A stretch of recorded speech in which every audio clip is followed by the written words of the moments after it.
The idea I went with for this competition was a basic but humorous wildlife documentary presentation, a more like safety video of how you should stay away from animals and keep your hands to yourself.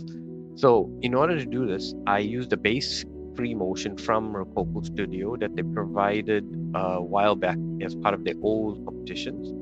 I then used a key Reallusion pack, Apocalypse pack, one of the Apocalypse packs.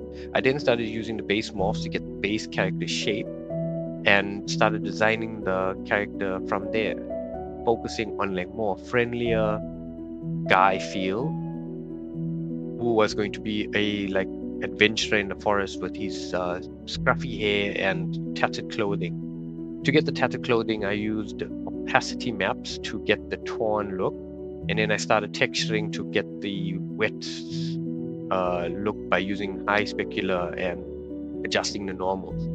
I then started using the Reallusion skin gen and started putting together the bruises and dirt packs in key locations where those torn parts were to get the look and feel of the character being scratched and torn, and his clothing scratched and torn, whereas his body tattered from walking through the bush. Here you see I'm testing expressions and the look development to make sure it matches my look and feel. I tested the expressions to make sure that all the expressions were fine and there was no mesh penetration. I then decided to save the character, custom character, so that I could reuse it in the event I want to swap it out. And then from there, I round tripped it with iClone and Character Creator back and forth to keep testing the different motions to make sure that the mesh penetration was all fixed for all the different motions that he could have. I was having my fun here. You can see just testing out different clothings to make sure it was matching what I wanted.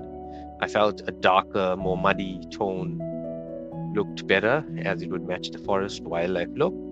I then finalized the model, updated the expressions using custom eyebrows and custom mesh. I noticed when using the expressions, the skin gen was overlapping and getting lost.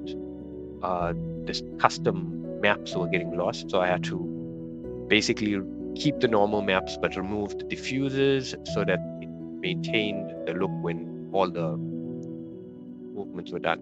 I then went to CapCut and started using free Pixabay and other sound effects from Pixabay to get the sound design. I then layered it all together so that I could get a base accurate lip sync, which I used using Aculips. Here you see me basically editing the Vizims tracks to best match the lips as close as possible. I then went into live phased as well as key motion editing to basically match the keys to what I needed. I then saved the motion track and just kept editing back and forth until I got the base motions that I wanted.